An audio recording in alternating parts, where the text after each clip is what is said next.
Right. Well, thank you everyone for coming tonight.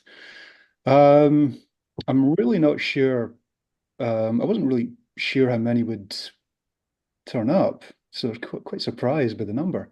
Uh, Football is certainly the most popular sport in the country, probably the world. So, but I know it's a bit of a Marmite subject to listen and a talk on it. So I'll try my best to try and integrate it into the coal mining history that you probably all know far, far better than I do. Um, so I'll explain maybe a little bit better. Some of you might be aware that a few months ago at the National Mining Museum, we had an exhibition called From Pit to Pitch, and this was done in conjunction with the Scottish Football Museum in Hampden. And the subject was quite simple. It was to explore the links between coal mining and football, which might seem a little bit obscure, but when you consider the origins of football, it is actually quite understandable.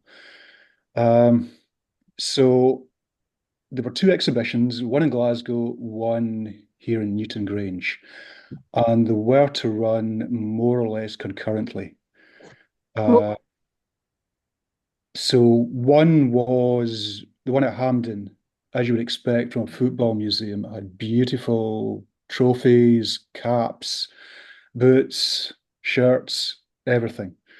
And at Newton Grange, all we really had were printed panels, unfortunately, which made things a little bit difficult. Um, so there was a slight problem as well because Hampden's exhibition opened in January, January 2025. And the core of it was what sort of men who became footballers, who obviously had talent as footballers, um, how did the mind shape them? Did it produce a special breed of footballer? That's at the core of Hampden. Three names are probably familiar to you all who are former miners who came from that, and that's Jock Stein, Bill Shankly, and Matt Busby. They were really central to what they were doing at Hampden Park. Um, and then, of course, you had great players like Hughie Gallagher, Jim Baxter, and Willie Johnson, Johnny Thompson, both of them from Cardendon. Thompson's probably more famous now for for dying from a broken, I think it was a broken neck in an old firm game. So mining produced these great players, and but the Football Museum's main contention is that those who worked down the mines became professional footballers, had something that united them, a physical and a mental toughness, and also a sense of solidarity, a team ethic, a reliance on your workmate. Because down the mine, without uh, that sense of trust, you're literally putting your life in danger. So that might explain much of Steen, Shankly, and Busby. So coal mine, that's effectively what their exhibition was about. Uh, and they looked at it in the national level. So everywhere from the south, north, east, west, that was the core of the Football Museum exhibition in Hampden Park. Um, so as I said, we didn't have the resources to match them. And equally, the subject matter was a problem because we couldn't copy what Hampden did. One, we didn't have the facilities to exhibit all the silverware. And equally, it wouldn't be a good idea to simply replicate what Hampden was doing. So when I arrived at the mining museum, I thought, how do we make it a little bit different? And I had about 3, 4 months to get it all sorted. And so nothing had been set in stone. Football and coal mining, that's basically it. So I knew about the history of football and I had a background in lead mining, but I didn't know much about Scottish coal mining, which was a slight problem, at least only on the superficial level that I knew. Um, and I decided to make it even more pleasant for me by concentrating on the clubs in Midlothian, because I thought that appealing to the locals would actually be of greater importance to them, and it would cement the mining museum within the local community. So, um, absolutely laughing about this. So it was really over the following months I got a better sense of things. So certainly it was all a steep learning curve for me. Uh, and it took me a little bit of a different direction to hand in. So there was the demise of the coal industry, the changing face of the communities. I thought these were maybe better expressed in what we were hopefully going to do at the Mining Museum. So what I really did was I looked at local clubs who I thought would be an interesting element, and I contacted them to see if they would take part, which is 5 Midlothian clubs. Uh, and the exhibition was about those 5 and some of the most famous players. So I should stress that not all are directly connected to the coal mining industry, but all of them had familial or playing ties to the clubs, and all were brought up in close proximity to coalfields. And that. So I'll rush through. It's fairly standard. The central belt of Scotland, almost every um, coalfield is visible, apart from Machrihanish in the west and Brora in the north, and one or two in Fife as well. But really, I won't dwell on it too much. This is really a scene setter. Central belt, distribution of collieries, and some other elements that we didn't go into. But we're getting closer to the Lothians. And this is the coal seam that the exhibition centered on, the Lothian coal seam. And in that seam, there are, of course, collieries. These are not all the collieries, but these are the main ones. These were the biggest employers when football clubs started, roughly in about the 1870s, late 1860s, 1870s. So these are the main collieries. And these are the main clubs. I don't know if you can see these clearly.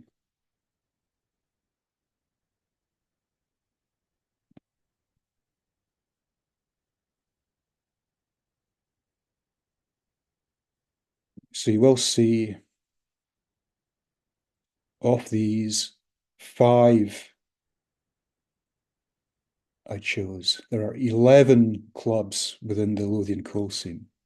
There are actually possibly 100 if I wanted to include the whole gamut from the amateurs to the juniors. But these were the 11 largest ones that are currently in the East of Scotland League and the Highland Lowland League. And of that 11, 5 of them were what I concentrated on.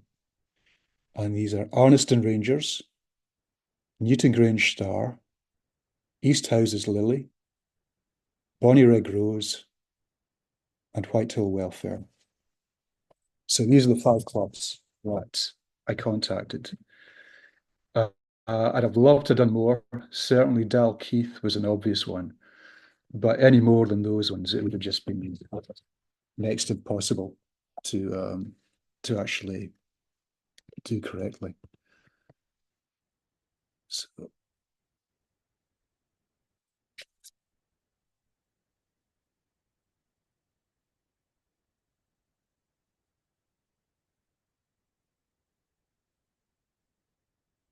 now what I'm trying to do.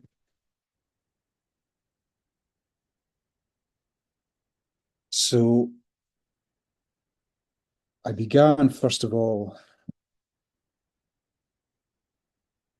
I knew I should have done this in an apple.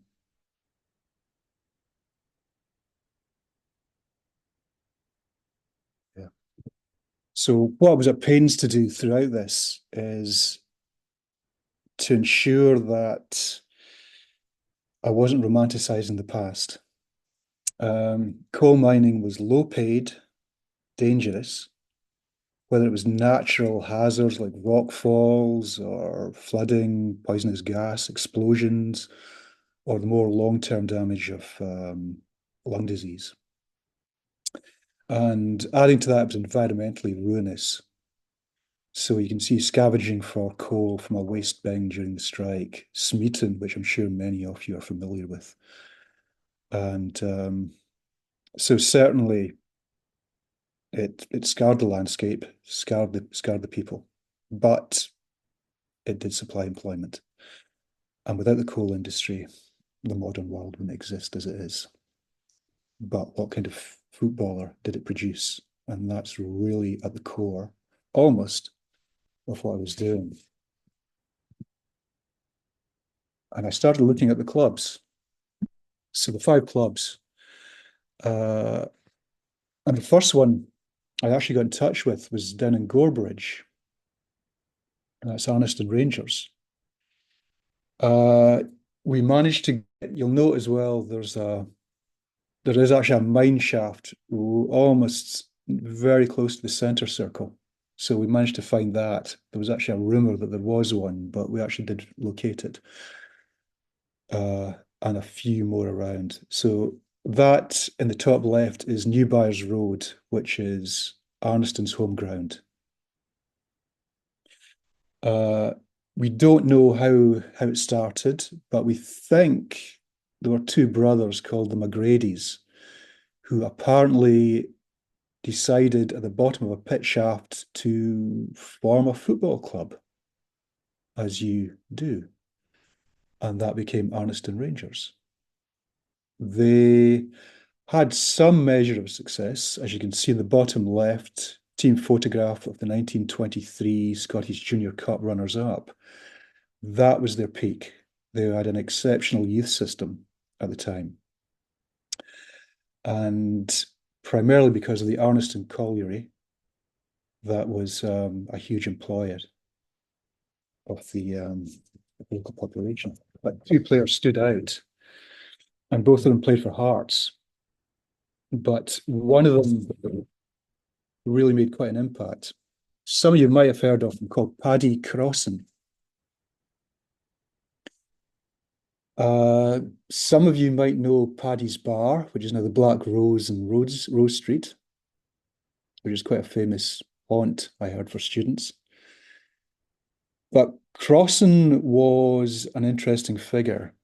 Um, he came from Addywell, which was a former mining community, or is, but that was a shale oil industry, not coal specifically. But his background was definitely in the coal area. But for anybody who doesn't know about him, he became an exceptional footballer for one of the great Hearts sides of the 1910 to 1914. And some of you, if not most of you, will be aware of McRae's Battalion. So anyone who doesn't or isn't aware of it, the Edinburgh Evening News, I think it was November 1914, had an anonymous letter from someone who effectively criticized all these footballers playing sport whilst all the brave young men are dying in their thousands on the Western Front. And of course, with that, a huge number of footballers, although unsurprisingly, not many from Celtic, if any, and hardly any from Rangers. But Hearts were a different matter. The team, I think it was about 11, 12, 13 players, probably more. So the entire squad was basically decimated. And the destination, as you can see crossing here in the bottom right photograph, he is front row, second from right, with his arms folded. And as you can see in the caption, the other eight in the photograph, three would die, and three of them, no, sorry, another four would be wounded. Crossan was an interesting subject. He actually survived relatively unscathed until 1917, but then he was hit in the leg by a piece of shrapnel. Now, this is a player whose game was based on incredible searing speed. He actually competed in races to earn money or to supplement his income from Hearts. So he was one of the fastest players in Scotland at the time, uh, effectively a professional sprinter as well. And he received a shrapnel wound in his leg, and gangrene set in. The British surgeons said, "We can't save your leg," but a captured German army surgeon said he could, and he did, which kind of makes you wonder about the British quality at the time. Uh, he saved Crossan's leg. He recuperated enough then to go back to fighting. And unfortunately, then in 1918, he was gassed, which, again, for someone whose game is based on speed, to destroy his lungs was almost as damaging. But incredibly, he did return to playing with Hearts and retired in 1925. So that's nearly 7 years after being gassed and 8 years after almost losing his leg.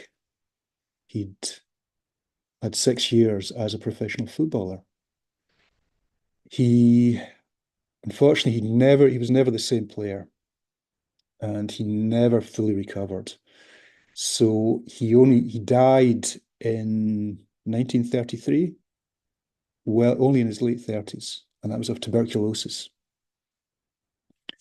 He is probably Arniston's most famous player, and no overt link to coal mining. He did not go down the coal mine, although his family were miners, and he was brought up in a shale mining village.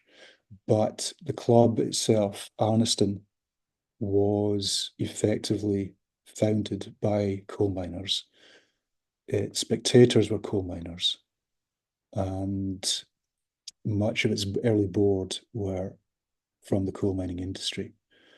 It was a question that actually surprised me or raised itself. Why were so many of the great players from who came out the mines from Ayrshire, from Fife, and from Lanarkshire, but relatively few, although when they did arrive, they were exceptional, relatively few from Midlothian. I've still not answered that.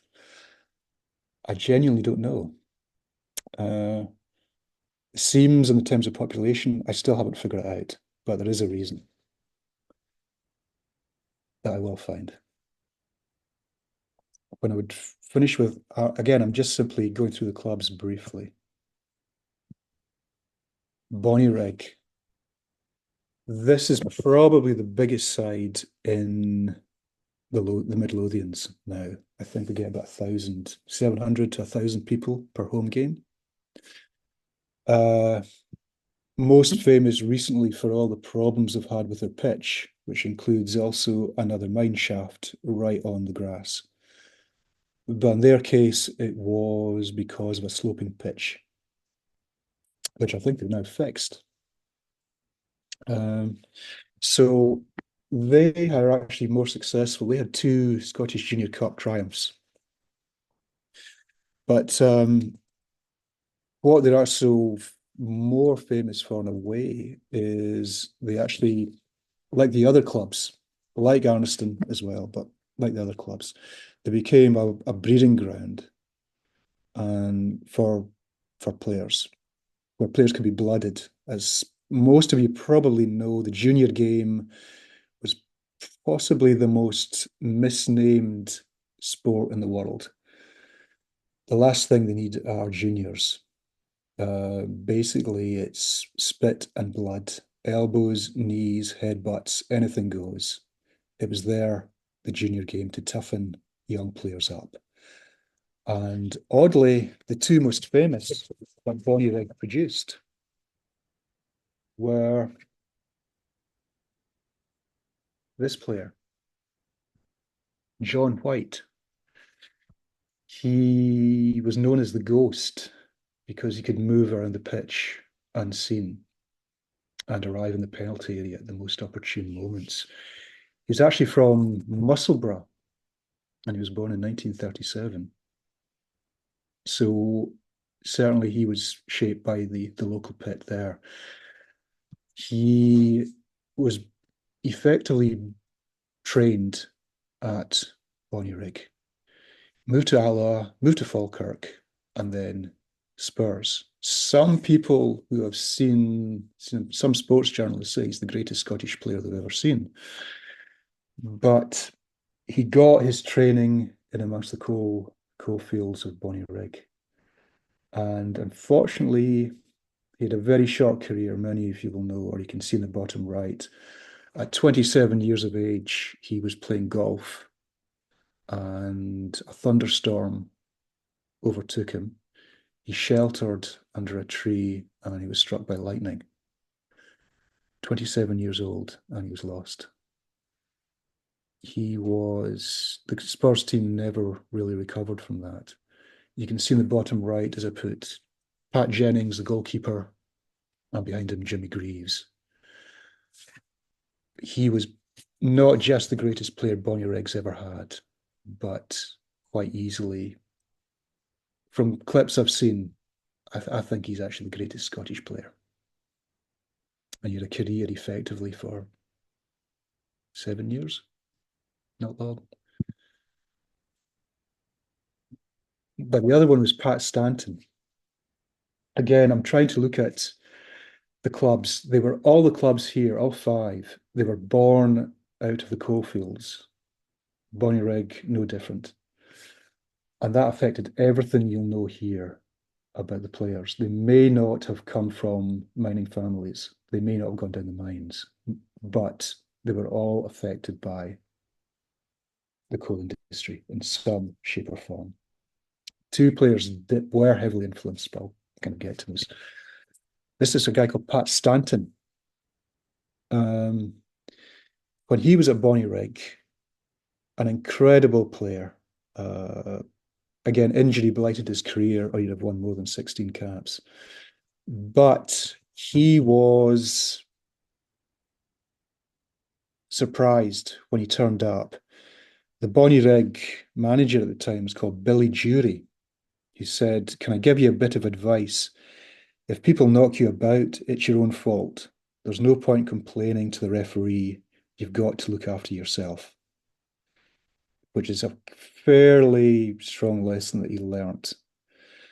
So during his time at Bonnyrigg, he was actually heavily praised by the team, who remember this big lunk from about 10 years previously called Tam Connery, who was a 6'2" defender and got by basically kicking everybody about.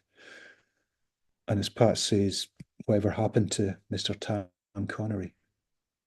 So those are actually probably the three most famous names that came through Bonnyrig's ranks. Two exceptional talents and one who made a career as 007. But throughout this, what I was at pains to mention, coal mining, it wasn't separate. So roughly, probably 60% of the exhibition was on coal mining. And what I tried to find out was what sort of life would you lead as a coal miner? And so I put so I was kind of conscious about not about diluting my message. So what you've got here is what I did in roof supports. Uh, 4 photographs. So this gives you a whole idea. Why on earth would anybody with any football talent want to stay down in this sort of these conditions? Top left, pillar and room, Lanarkshire. This was what was used to support the roof in early mine workings. But as you can see, it leaves a huge amount of coal untouched. They had to use supports, which were never, ever reliable. Uh, so even the image in the bottom right is still the one I still can't get over. I realize that's a kind of shelf above him, and he would stand up when went behind as he came towards the camera. But I wanted to try and highlight the dangers that all the coal miners and the shocking conditions, the employment conditions they had to endure. So if you weren't a socialist then, there was something quite wrong with you. But I just wanted to highlight this to show that the alternative, a life down the mines, if you had any talent as a footballer, was not the most appealing. And this included roof collapses. As you can see, bottom left, they actually think that's Lady Victoria colliery. And that's steel supports that were used there. And top right is wooden supports. But this is a club, East Houses, that were effectively formed from the colliery. The Lilyville estate, which was built simply to house the workers of the colliery, East Houses Colliery. And they didn't have a huge amount of success, East Houses, but they are, in a sense, a reflection because East Houses Colliery closed, I think, in 65, Lingerwood, 67, and the community was basically destroyed. And with that as well, East Houses Lily collapsed and folded. But locals, again, what I'm coming into is community. Locals in 1969 resurrected the club and moved it from its old ground at Murray Park. So if any of you know about New Battle, the New Battle complex, this is where the ground has been moved to. So again, it integrates them more than possibly any other club into the community. All 5 clubs, I'll highlight as well their youth initiatives. I think that's one thing that we're losing with the demise of the coal industry. And the clubs, I think, have taken up the mantle. I've seen what they do with the youth system, all of them. And we're talking about it numbering into the hundreds of young players. I also had a problem with East Houses because they didn't actually produce very many famous footballers, never mind any who came from the collieries. But one they did produce is a man called Willie Duff, who played for a Great Hearts side of the 1950s.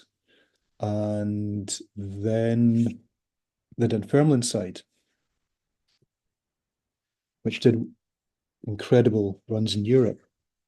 Uh, so that it's kind of proof that a mining village can still produce an exceptional player who could survive at the top level in Europe. Um, Newton Grange, this is the one that's most familiar. I've actually got a season ticket with them.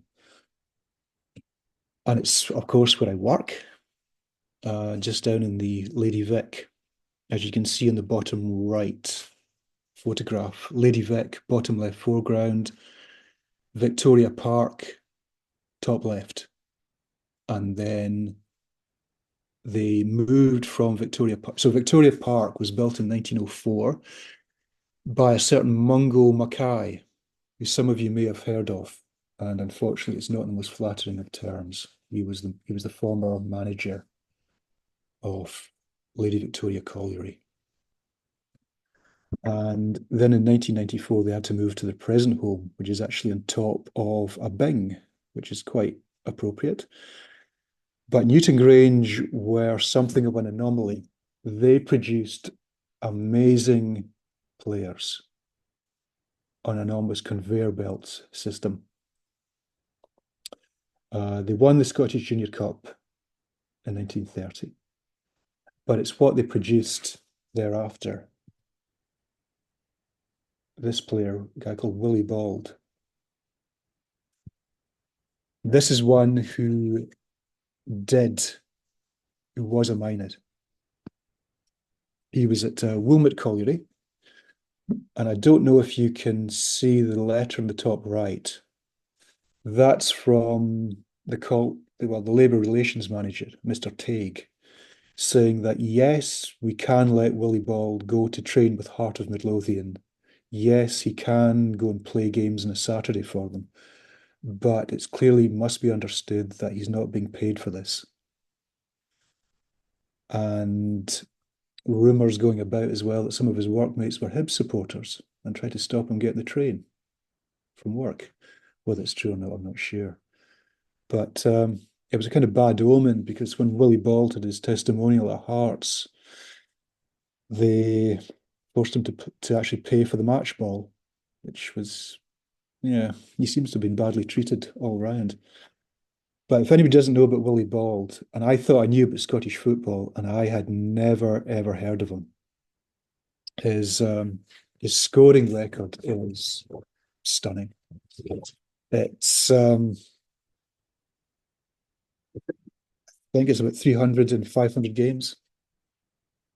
So he worked at Steps in Wilmot, and he used basically football as an escape. But he was probably Newton Grange's maybe one of the greatest players. Although the Harvard ones recently you've probably heard of. John Yogi Hughes, Walter Kidd, who played for Hearts. Hughes was Celtic and Hibs, but neither of them really matched Willie Bald. He worked down the collieries, had to get time off, so he did a full day's work, got time off when he could. This is Midlothian's answer to Steen, Busby, and Shankly. Someone who had to do physical labour and then go to do training as well. Died only at 49. I've conjecture how it happened. Some say he swallowed his tongue or a heart attack. We just don't know. There's a street in Newcraig Hall that's named after him. But he scored 355 goals and 500, I think 500 appearances. And during the 50s, Hearts won the league twice, I think. Multiple league cups. And I think they won the Scottish Cup twice. And this was down to this guy, the greatest ever forward. That's Willie Bald. But not possibly the greatest player. That's Dave Mackay. Again, he learned his trade at Newton Grange. And in his ghost-written biography, or one of them, he cites a number of ex-miners who played for Newton Grange that he learnt a great deal from. Again, he had the energy, he had the skill, but what he didn't have was the physicality. He was only about 5'5", 5'6". As you can see, when he challenged Billy Bremner on the bottom left, he learnt quite a lot from the players in Newton Grange. I should mention as well that he broke his leg twice, and he took offence to Billy Bremner kicking him on the point where he actually had the leg break, which explains his reaction. But It's a photograph, incidentally, that he absolutely hated. He said it gave him the wrong impression of him as being this kind of hard man psychopath, and he said he was nothing like it. And again, him and John White probably are the two greatest players that Midlothian has ever produced. But here's one who, again, I'd never heard of. So I thought I knew it all. Clearly, I didn't. Um, Alex Young. Anybody who knows of the work of Ken Loach, he actually did a docudrama in the 1960s called The Golden Vision, and that was Alex Young's nickname, The Golden Vision. He he started an engineering apprenticeship at the Burley Colliery in Lone Head.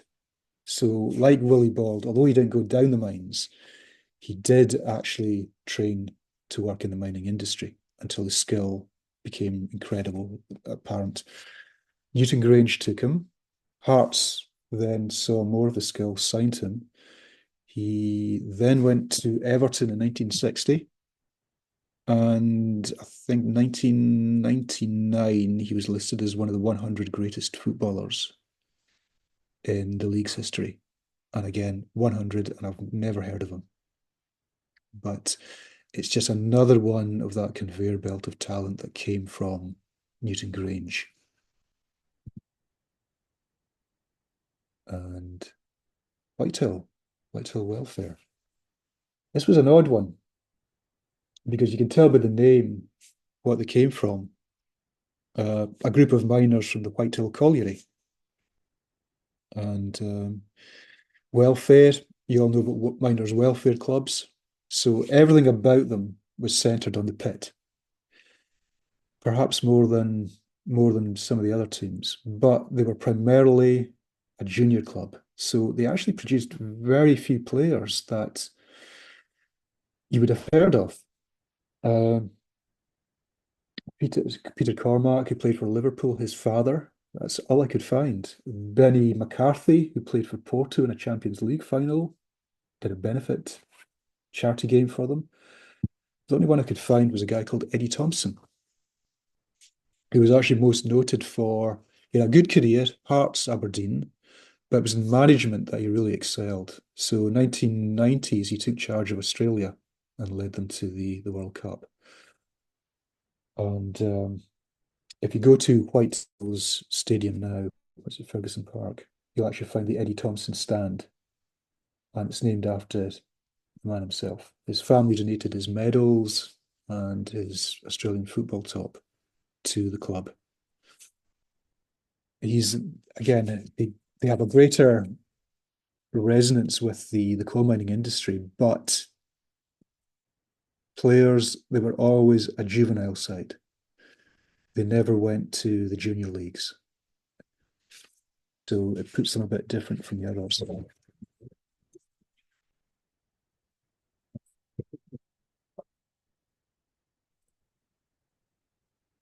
Out of this, so but I thought it was one of the most intriguing discoveries. Tom Wright, who is the official Hibs historian, found this for me. What happened is, as it says, 1880, there was a huge strike. Remember, this is only 10 years after the Blantyre disaster, where 207 people died, at least 207. And the miners were on strike because they had no food. And you can see the Northern Daily Mail called them lawless proceedings of the lowest. I can't quite read that because I'm being covered.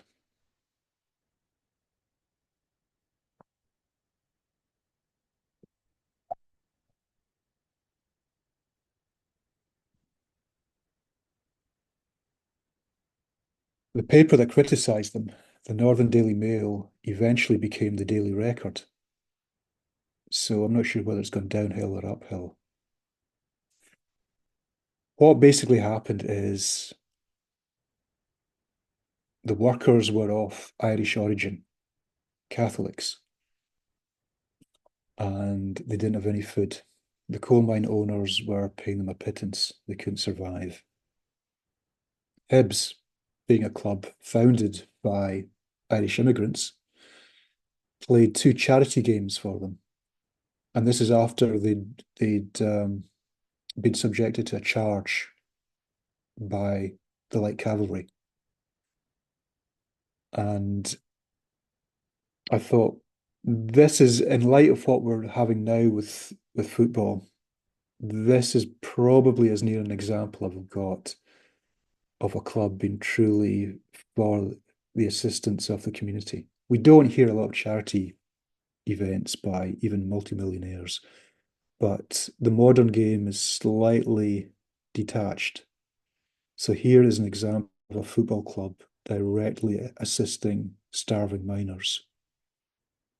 I included the entirety. It's actually an undergraduate thesis. We don't know who wrote it. We don't know when it was dated. We don't know if it was ever submitted. No one's ever found it. We've just found this, or Tom has just found this single extract. That's all, nothing else. But it's proof of how close the football club was to the miners at that time.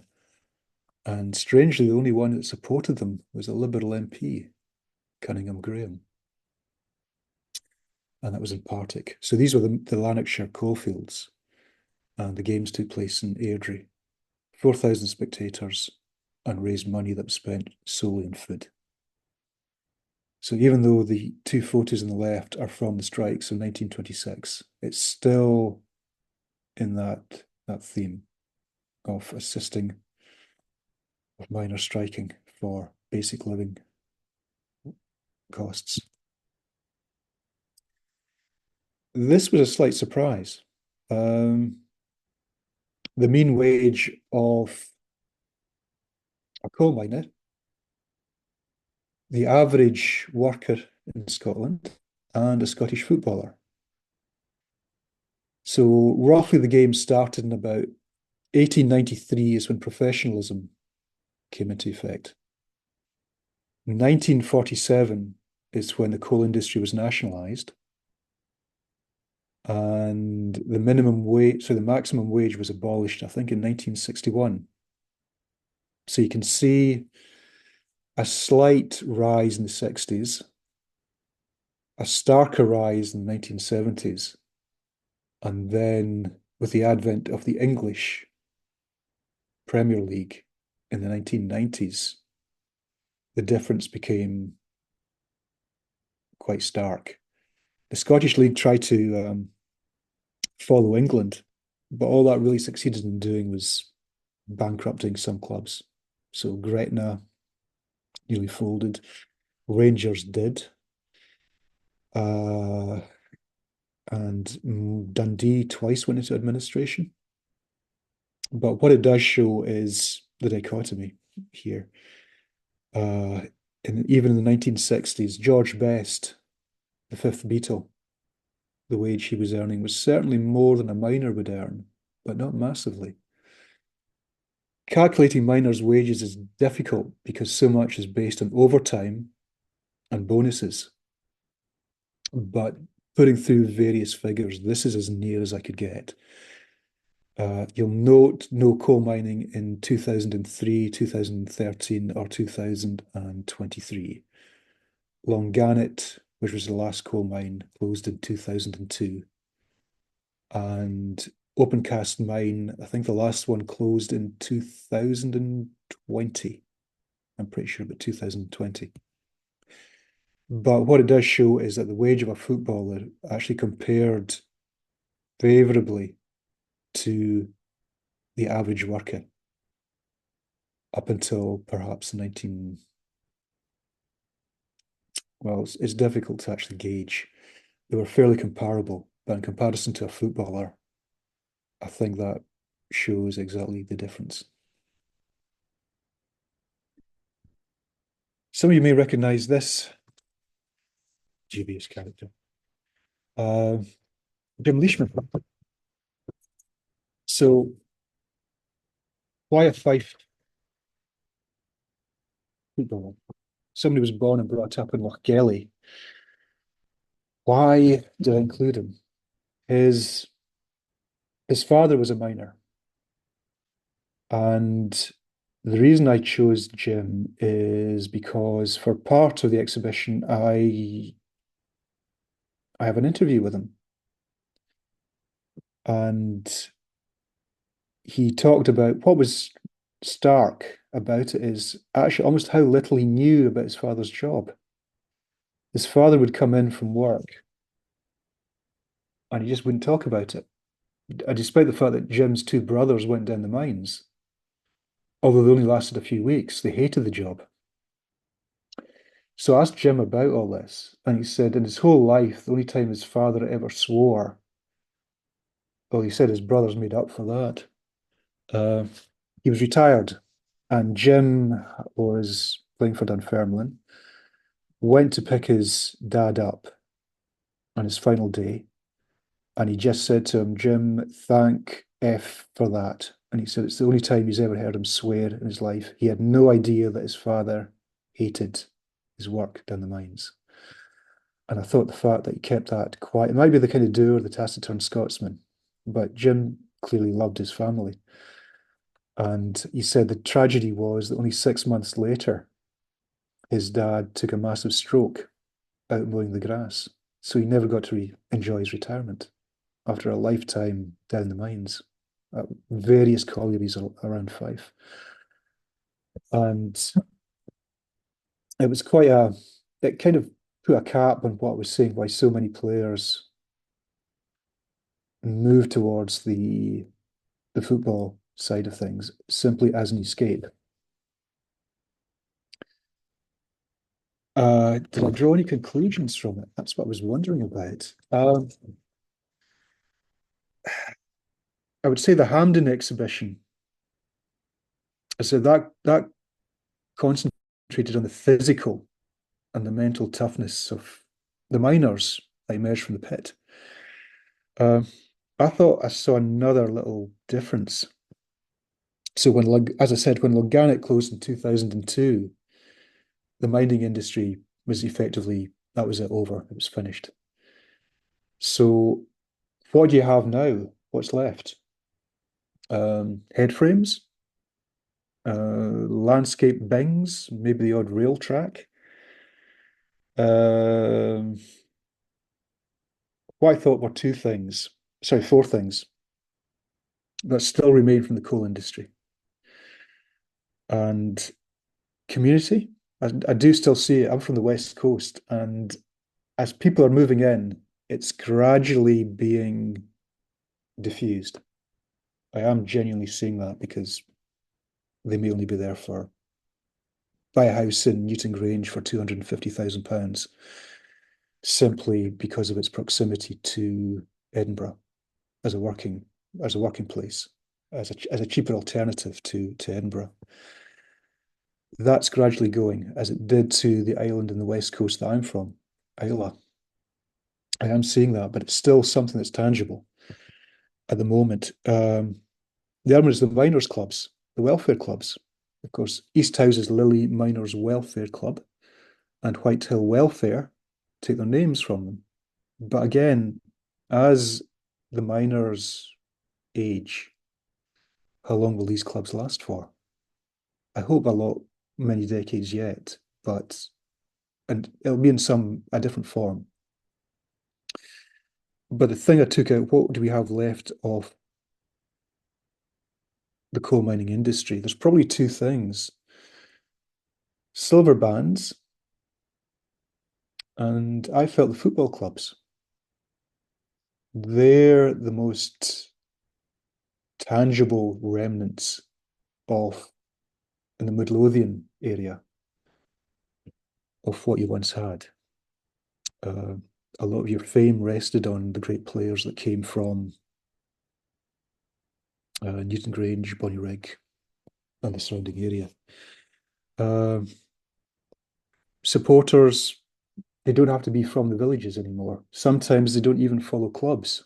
They'll just follow a player as he moves from club to club. And these are, I think, the most lasting testament. Newton Grange, as I said, their football stadium is built on top of a bing. It doesn't get much more obvious than that. And they're the only, one of the main forms of social cohesion within each of the villages. As probably fewer people are going to the pubs now, I think the clubs are an amazing treasure that we should still realize have their origins in the coal mining industry. And we should try and safeguard them, which I'm trying to do with the exhibition. And with a shameless plug, also a 160-page booklet available at all good stockists, which effectively covers everything that's in the exhibition and the interview with Jim Leishman. So there's names there that will resonate with people from Midlothian. And I hope, as museums, our whole reason for existing is to preserve the past and to educate. And I hope to a certain extent that I did educate with the exhibition. It's no longer on. It started in June, July, and ended in October the 31st. But I hope the booklet will continue on. And perhaps I'm looking to expand upon it, actually. All I've really done is cover the basics to show that the five clubs that were the subject of the exhibition owe their existence to the coal mining industry and the players that came from them as well. If not directly, then certainly uh, shadowed by the coal mining industry. So many of the school kids that came to the exhibition had no idea about all these great. I'd never heard of, um, for instance, Alex Young. So a lot of these were just telling them their history. Many of them are part of the youth program at all the five clubs. So if we can provide some kind of resonance in that way, then it's been well worth the effort. So yeah, thanks for your time.